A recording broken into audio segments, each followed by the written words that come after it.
Рашэнне аб зніжэнні ўзроўню аховы Святланы Ціханаўскай офіс дэмакратычнай лідаркі атрымаў яшчэ 1 кастрычніка.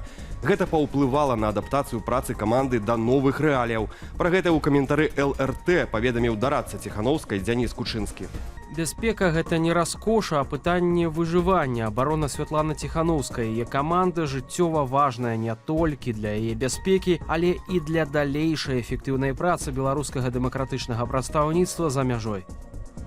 Кучынскі таксама падкрэсліў, што ў офісе дэмакратычнай лідаркі сур'ёзна занепакоеныя пагрозамі з боку рэжыму Лукашэнкі і беларускіх спецслужбаў.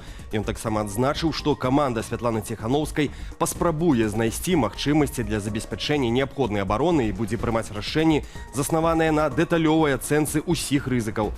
Напярэдадні стала вядома, што літоўскі ўрад знізіў узровень фізічнай аховы Святланы Ціханаўскай. Цяпер беларускую дэмакратычную лідарку будуць ахоўваць не як кіраўніка дзяржавы, як раней, а на ўзроўні асобы, якой можа пагражаць рэальная небяспека.